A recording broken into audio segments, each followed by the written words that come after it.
오늘 본문은 제9계명 내 이웃에 대하여 거짓 증거하지 말라는 것입니다. 거짓말하지 말라는 것이지요. 하나님께서는 사람에게 말이라고 하는 도구를 주셨습니다. 짐승들은 말을 못합니다. 오직 사람만이 말을 할 수가 있어요. 언어를 통해서 하나님은 사람과 관계 맺기를 원하셨던 것입니다. 그래서 하나님께서 저와 여러분에게 주신 것이 무엇인가 하면요, 바로 이 말씀입니다. 하나님은 말씀을 통해서 우리와 관계 맺기를 원하십니다. 하나님은 진실한 관계를 맺기를 원하세요.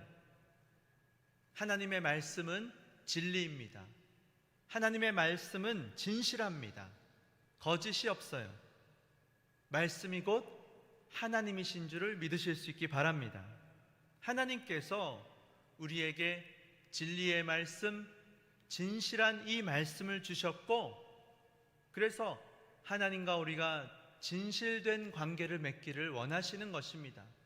그리고 우리도 하나님과 진실된 관계를 맺기를 원하시고, 우리가 사람들과도 진실된 관계를 맺기를 원하시는 것입니다. 그래서 오늘 이 9계명의 말씀은 우리가 하나님과 진실된 관계를 맺으라는 것입니다. 그리고 또 사람들과 살아가면서 진실한 말을 통해서 진실된 관계를 맺으라고 주님 명령하고 계십니다. 그래서 바라기는 하나님의 뜻대로 여러분의 말을 통해서 하나님과 사람과 진실된 관계를 맺어가시기를 주 예수님의 이름으로 축원합니다. 그러면 하나님과 진실된 관계를 맺어갈 때에 하나님께서 분명히 거짓말을 하지 말라고 하셨거든요. 그럼 모든 종류의 거짓말은 다 하지 말라고 하신 것일까요? 우리가 흔히 말하는 선의의 거짓말이라는 것이 있지 않습니까? 남을 해치려고 하는 것이 아니고 오히려 남을 지키려고 거짓말을 하는 것입니다. 나쁜 의도 없이 오히려 남을 보호하고 가정을 지키고 교회를 지키고 어떤 소중하고 중요한 것을 위해서라면 그런 거짓말은 해도 되는 것 아닐까요? 성경은 명확하게 말씀하고 있습니다. 어떤 경우에도 모든 종류의 거짓말을 하지 말라는 것입니다. 주님은 거짓말, 그것이 선의의 거짓말이 되었던 어떤 소중한 것을 지키기 위해서였건 주님은 그 거짓말을 싫어하신다고 말씀하십니다. 큰 거짓말이 있고 작은 거짓말이 있는 것이 아닙니다. 까만 거짓말이 있고 하얀 거짓말이 있는 것이 아니에요. 거짓말은 하지 말라는 것입니다. 레위기 6장 말씀을 보시면요, 재산과 관련해서 거짓말을 했을 경우에 대해서 주님이 말씀하십니다. 그 죗값을 치르기 위해서는 물건 또는 물질과 관련된 경우에는 그 물건이나 물질을 그대로 돌려주고 거기에 덧붙여서 5분의 1을 더해주라고 주님 말씀하십니다. 그리고는 반드시 주님 앞에 나와서 속건제의 제사를 바치고 회개해야지만이 용서받을 수 있다 말씀하세요. 그런데 만약 거짓말이 다른 사람의 생명과 관련된 경우라면 하나님께서 그 생명값을 물으신다 말씀하십니다. 예를 들어서 열왕기서를 보시면 북이스라엘의 희대의 폭군이었던 아합 왕이 있습니다. 근데 그 아합 왕에게는 이세벨이라고 하는 아내가 있었어요. 어느 날 나봇이라고 하는 사람이 가지고 있었던 포도원이 있었거든요. 그 포도원을 강탈하고자 이세벨이 꾀를 냅니다. 불량배들을 동원해서 거짓말을 하게 한 것입니다. 나봇이 하나님과 아합 왕을 저주했다고 위증을 하게 한 것입니다. 그래서 결국 나봇은 성읍 밖으로 끌려나가서 돌에 맞아 죽고 말았습니다. 거짓말을 하는 바람에 사람의 생명을 잃은 것입니다. 이처럼 거짓말은요, 다른 사람의 재산뿐 아니고 때로는 생명까지도 앗아갈 수가 있는 것입니다. 그래서 하나님께서는 거짓말에 대해서 거짓으로 위증을 하거나 거짓말을 하지 말라. 만약에 거짓말을 하면 그 사람이 덮어 씌우고자 했던 바로 그 벌을 면치 못하리라. 주님이 말씀하고 계십니다. 잠언을 보시면 19장 5절에요. 이런 말씀이 있습니다. 거짓 증인은 벌을 면하지 못할 것이요 거짓말을 하는 자도 피하지 못하리라.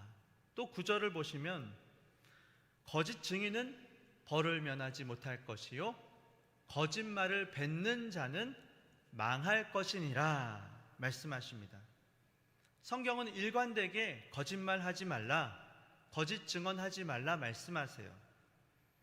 계시록 21장을 보시면요, 27절에 개들과 점술가들과 음행하는 자들과 살인자들과 우상 숭배자들과 및 거짓말을 좋아하며 지어내는 자는 다 성 밖에 있으리라.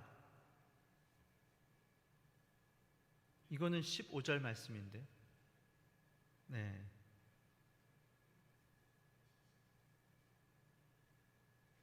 제가 거꾸로 읽은 것 같아요. 네, 15절 제대로 읽었나요? 네, 성 밖에 있으리라. 아, 네, 맞네요. 하반절을 보시면 거짓말을 좋아하며 지어내는 자는 다 성 밖에 있으리라. 22장이군요. 22장 15절. 새 예루살렘 성입니다. 천국 밖에 있으리라 경고하십니다. 얼마나 두렵고 무서운 말씀인지요. 여러분, 계시록 21장 27절도 한번 보시면요, 이렇게 말씀하세요. 무엇이든지 속된 것이나 가증한 일 또는 거짓말하는 자는 결코 그리로 들어가지 못하되 오직 어린 양의 생명책에 기록된 자들만 들어가리라. 새 예루살렘 성입니다. 천국에 들어가지 못한다는 것이에요. 얼마나 주님이 거짓말을 싫어하시는지 모릅니다. 주님은 모든 종류의 거짓말을 엄격하게 금지하세요. 사업으로 거짓말하고, 어떤 정치적인 말로 속이고, 사태를 진정시키려고, 관심을 돌리려고 그렇게 속이고, 사람들의 마음을 호도하느라고 속이고, 호도하는 것이 무엇입니까? 확실하게 결말을 내지 않고 잠시 감추거나 흐지부지하게 해서 슬쩍 넘어가는 것입니다. 덮어버리는 거예요. 위기를 모면하기 위해서 거짓말하는 것, 모든 거짓말 주님은 다 아십니다. 그리고 싫어하시는 거예요. 그러면 주님이 우리에게 거짓말을 하지 말라고 하신 그 이유는 무엇일까요? 그 이유는 주님이 본성상 진실하시기 때문입니다. 하나님 안에는 거짓이 없으세요. 그러니까 거짓말도 하실 수가 없는 것입니다. 민수기 23장 19절을 보시면요, 하나님은 사람이 아니시니 거짓말을 하지 않으신다, 이렇게 말씀하세요. 하나님은 진실하신 하나님이십니다. 하나님의 마음은요, 하나님의 생각과 일치합니다. 하나님의 말씀은 하나님의 생각과 일치합니다. 하나님의 행동, 하나님이 하시는 것은 하나님의 생각, 하나님의 말씀이 이루어지는 것입니다. 하나님이 한번 생각하시면 모든 것이 이루어지는 것입니다. 하나님은 진실하시고 신실하세요. 그 신실하신 하나님께서 저와 여러분을 하나님의 형상으로 지으셨습니다. 그리고 우리가 하나님을 닮기를 원하셨어요. 하나님은 우리가 하나님과 진실된 관계를 맺기를 원하셨어요. 그래서 우리가 하나님과 진실된 관계를 가지면요, 우리의 생각, 우리의 마음, 우리의 말, 우리의 행동, 우리의 삶이 하나님처럼 진실해지는 것입니다. 하나가 되는 거예요. 일치하는 것입니다. 그래서 우리를 보면, 권사님을 보면, 장로님을 보면 하나님이 보이는 것, 하나님의 그 진실하심과 신실하심, 하나님의 지혜와 하나님의 은혜와 하나님의 사랑과 하나님의 선하심이 나타나게 되는 것, 그것이 바로 저와 여러분의 인생의 목적인 줄 믿으시기 바랍니다. 우리를 통해서 하나님이 보이는 거예요. 그것이 저와 여러분을 만드신 하나님의 목적인 것입니다. 주님이 그래서 원하시는 것은 우리가 그 진실하신, 신실하신 하나님을 닮기를 원하십니다. 에베소서 5장 1절을 보시면, 그러므로 사랑을 받는 자녀같이 너희는 하나님을 본받는 자가 되라고 말씀하세요.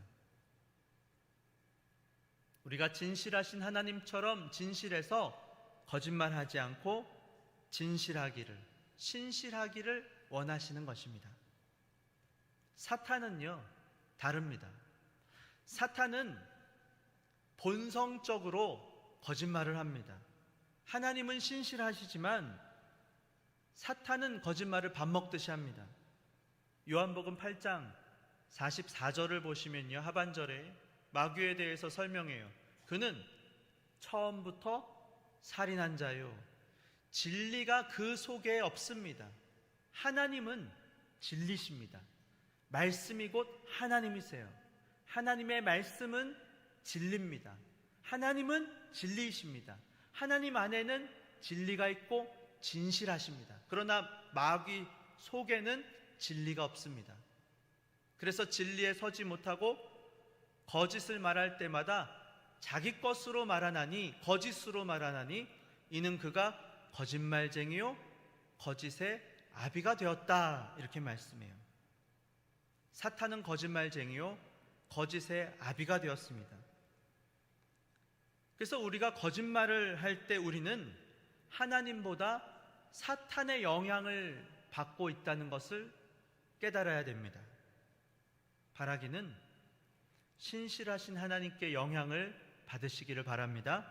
하나님 앞에 진실함으로 서시기를 바라요. 주님은 우리가 하나님 앞에서, 그리고 사람들 앞에서 진실하고 신실하기를 원하십니다. 우리를 보고 하나님이 보이기를 원하시는 거예요. 그게 우리가 살아가는 이유인 것입니다. 그래서 우리는요, 늘 우리 자신을 돌아봐야 됩니다. 우리가 하나님께 해야 되는 기도가 있다면 바로 이것입니다.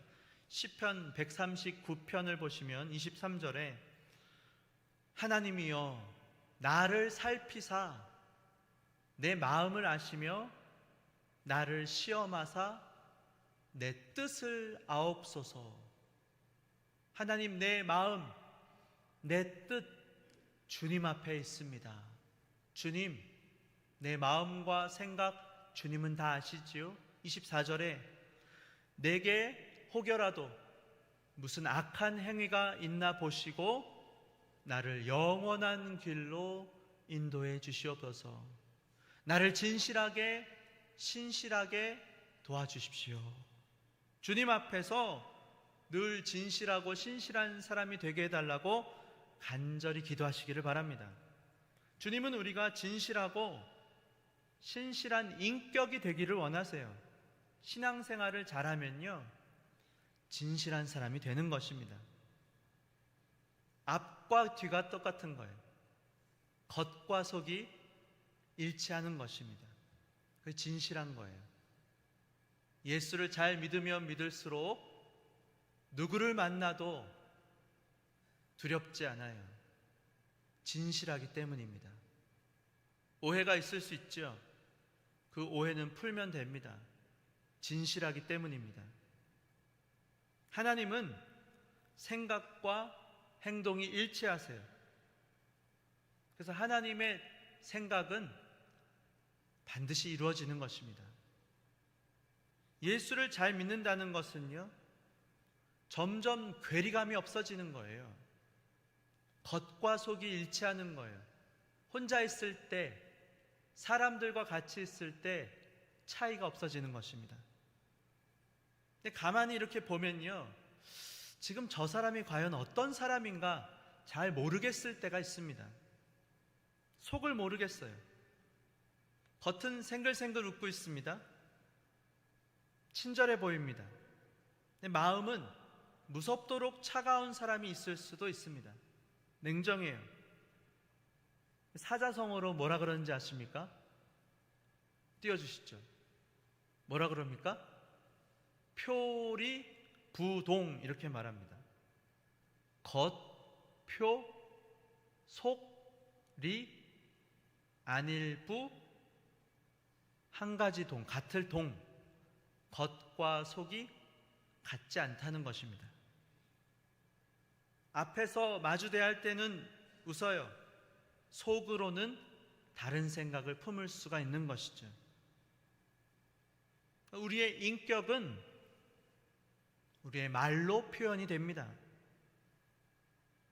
그래서 우리의 마음이 우리의 말과 일치하기를 우리는 힘써야 돼요. 사람이 마음으로 믿어 의에 이르고 입으로 시인하여 구원을 얻는다 말씀했어요. 마음도 중요하고 말도 중요한 것입니다. 그래서 바라기는 여러분의 마음과 여러분의 말이 일치하게 되시기를 예수님의 이름으로 축원합니다. 어떤 사람들은요, 종종 거짓말을 합리화하려고 해요. 그래서 자꾸만 상황을 말하는 사람들이 있습니다. 항상 거짓말을 하면 안 되냐는 거예요. 되묻죠.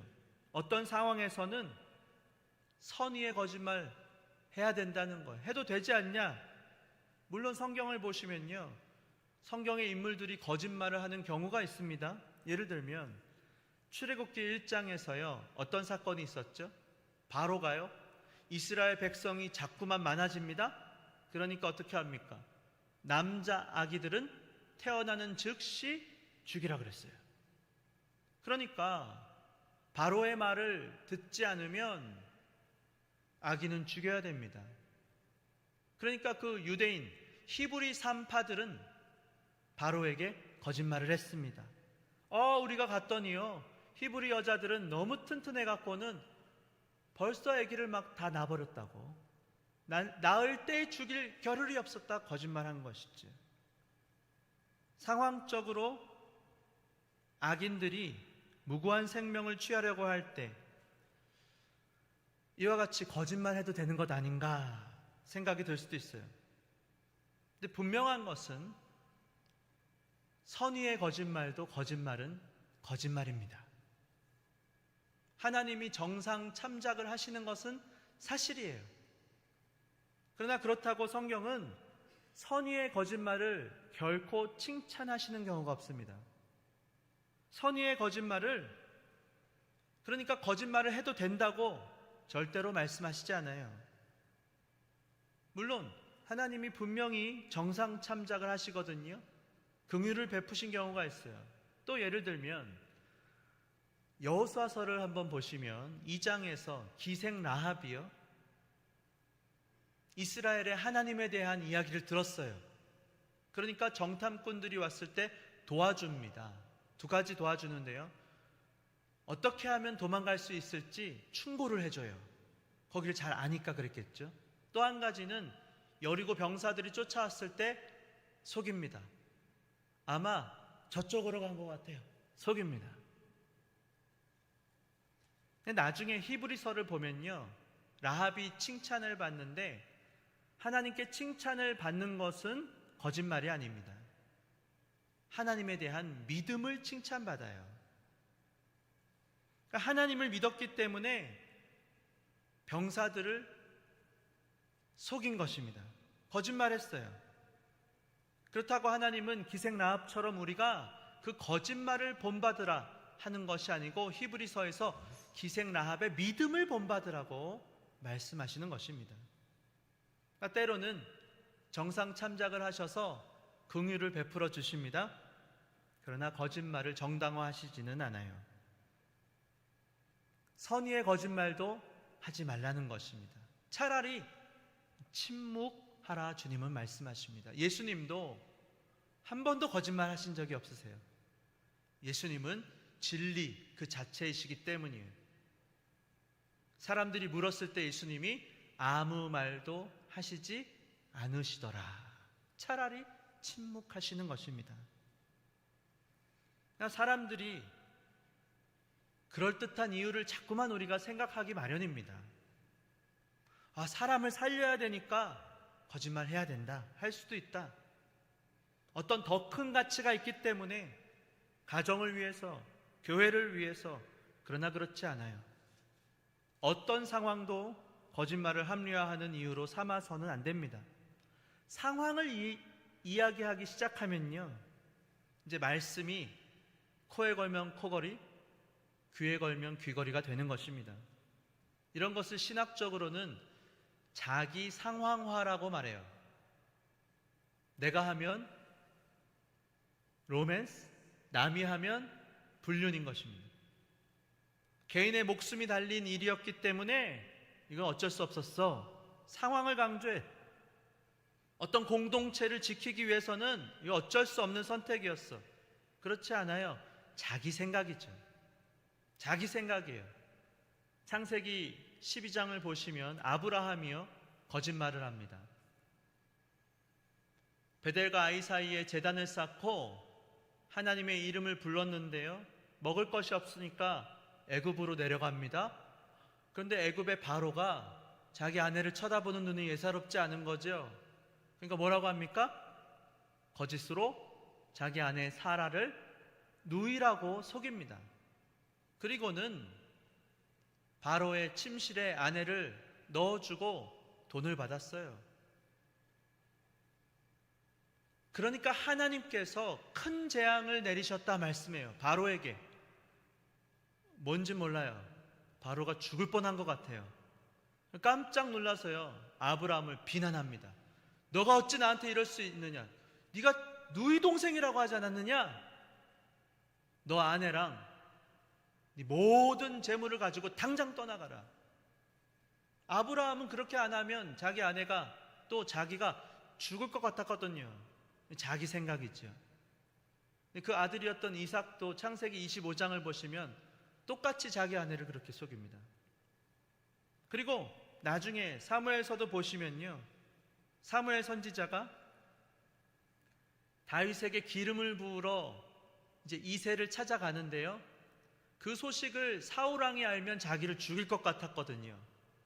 그러니까 하나님의 지시로 제사를 드리러 왔다 이렇게 사람들에게 거짓말을 합니다. 속여요.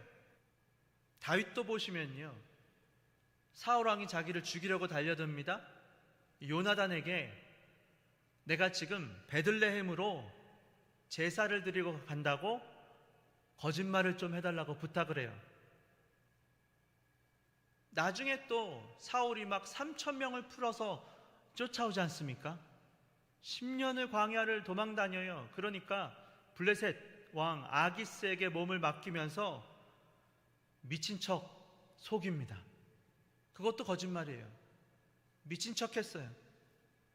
그렇다고 여러분, 성경에서 한 번도 아브라함이나 이삭, 사무엘이나 다윗이 거짓말한 것을 잘했다고 칭찬하거나 합리화하는 것을 우리는 찾을 수가 없습니다.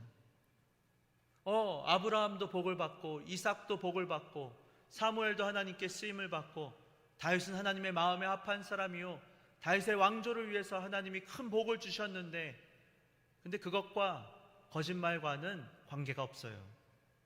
하나님의 언약, 하나님의 그 신실하심이 그들에게 복을 주신 것입니다.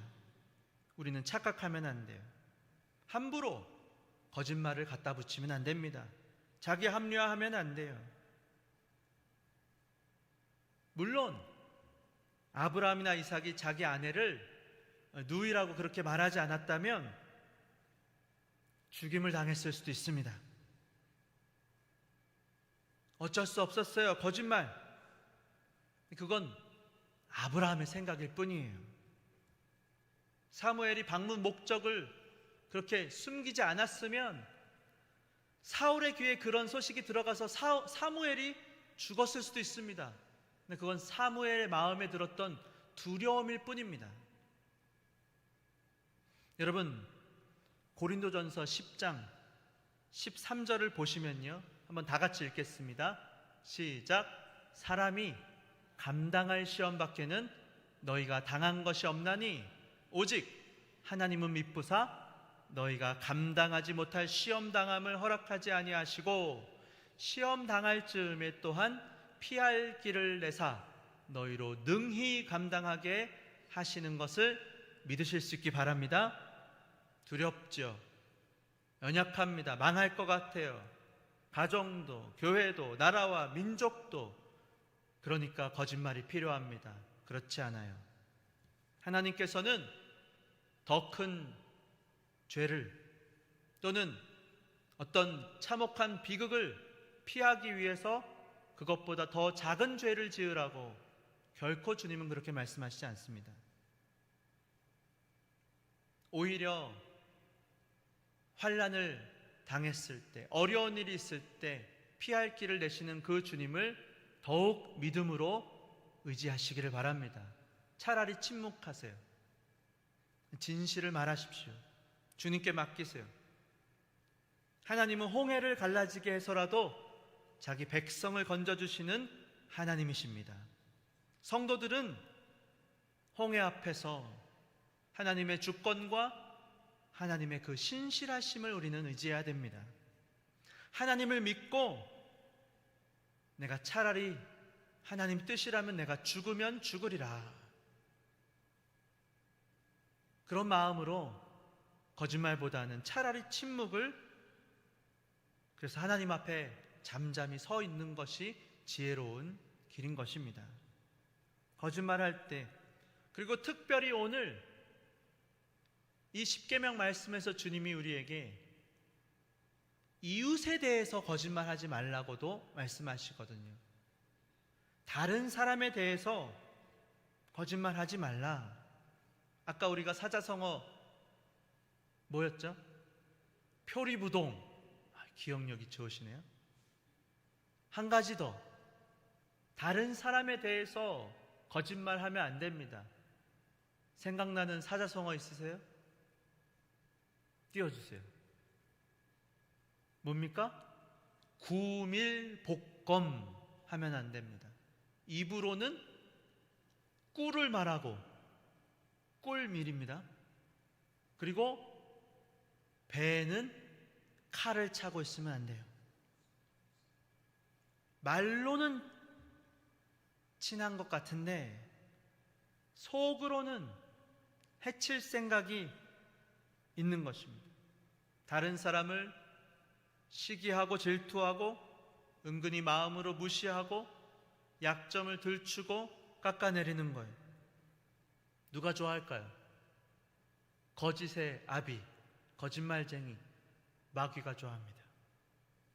잠언 26장 18절을 보시면 횃불을 던지며 화살을 쏘아서 사람을 죽이는 사람이 있다는 거예요. 웬 미친 사람이 있다는 거예요. 19절에 자기의 이웃을 속이고 말하기를 내가 희롱하였노라 하는 자도 그러하니라. 속이는 사람, 그런 사람, 횃불을 던지며 화살을 쏴서 사람을 죽이는 사람인 것입니다. 여러분, 우리가 다른 사람을 생각할 때요, 우리는 그 사람의 전부를 다 알지 못합니다. 그 사람이 왜 그렇게 말했는지, 그 사람이 왜 그렇게 행동하는지, 그 사람의 삶을, 인생을 우리는 전부를 다 알 수가 없어요. 그래서 우리가 함부로 판단하거나 함부로 말해서 안 됩니다. 그리고 가능하면 살다 보면 오해가 있을 수 있거든요. 그럴 때 사람이 생각보다 악하지 않다고 생각하십시오. 사람이요, 생각보다 악하지 않아요. 일부러 애매기려고, 일부러 막 괴롭히려고 그렇게 하는 사람이 그렇게 많지 않아요. 그래서 어떻게 그럴 수가 있어? 말이 돼? 이렇게 하지 마시고, 뭔가 이유가 있었나 보지, 그럴 수도 있어, 그렇게 생각하시기 바랍니다. 오늘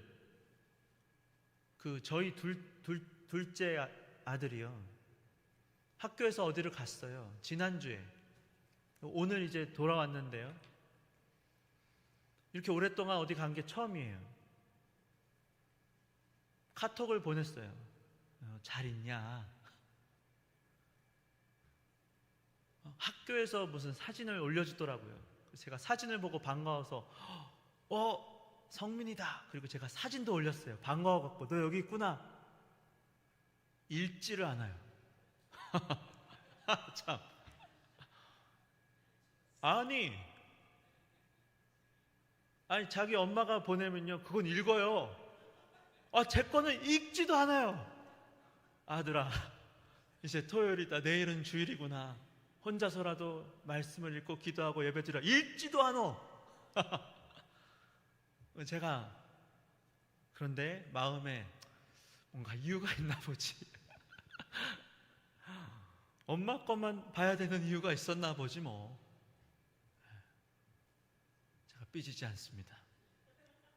안으려고 기도합니다. 보고 싶어요. 주 안에 사랑하는 성도 여러분, 바라기는 다른 사람에 대해서는 관대하시기 바랍니다.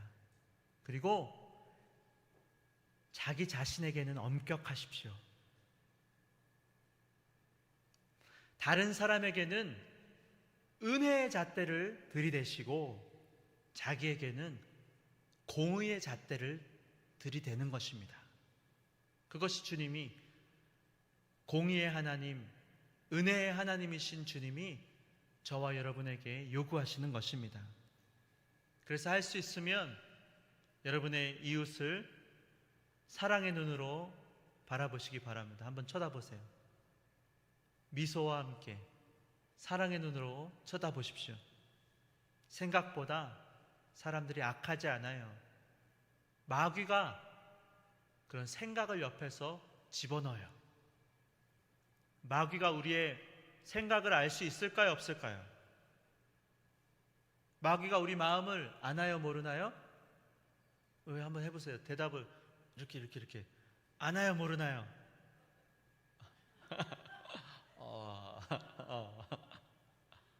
마귀는 결코 우리 생각을 알 수가 없습니다. 마귀도 피조된 실체예요. 만들어졌죠. 하나님만이 만드시잖아요. 타락을 했죠. 그래서요, 사람 마음, 생각을 결코 알 수 없습니다. 그리고 성도들을 손끝 하나 건드리지도 못한다 그랬어요. 다만 미혹해요. 헷갈리게 해요. 표정을 보고요, 너 지금 뭔가 힘든 일 있구나? 너 지금 뭔가 얼마나 힘들어 지금. 와, 장난 아니구나. 너 진짜 화나겠다. 막 격동. 너 진짜 열받겠다. 너. 오, 세상에 그런 일이 있었다고. 자, 말도 안 돼. 막 그렇게 격동시킵니다. 마귀가 하는 일이에요. 마음을 지키시기 바랍니다. 방법은 한 가지밖에 없어요. 우리가 받은 사랑을 생각하는 겁니다. 받은 은혜를 생각하는 거예요.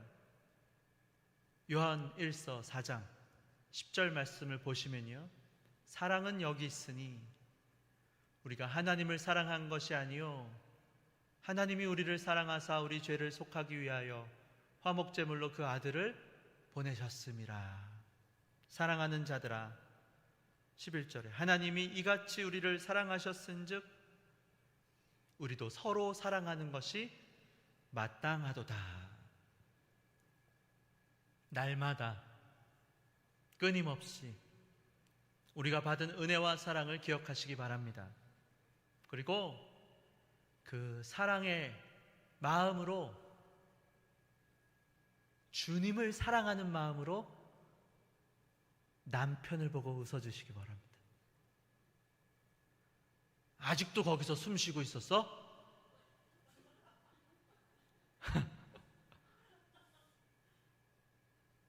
숨 쉬는 게 감사한 것입니다. 나중에는 보고 싶어도 못 봐요. 우리 영화 봤잖아요. 영화 뭐였죠? 니마. 그거 봤잖아요. 그 강을 건너지 마오. 사랑하고 싶어도 사랑할 수 없을 때가 오는 것입니다. 주님을 사랑하는 마음으로 아내를 안아주시기 바랍니다. 대표로 우리 장로님 두 분이 오셨는데 이따가 예배 마치고 다 허그를 해주십시오. 지켜보세요. 다 하나하나. 오늘 밤에는 전화하지 마십시오. 장로님 댁에 전화하지 마십시오. 진실하시기 바랍니다.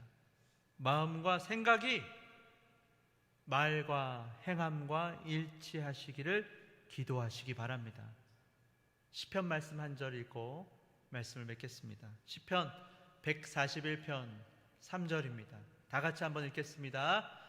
여호와여, 내 입에 파수꾼을 세우시고 내 입술의 문을 지키소서.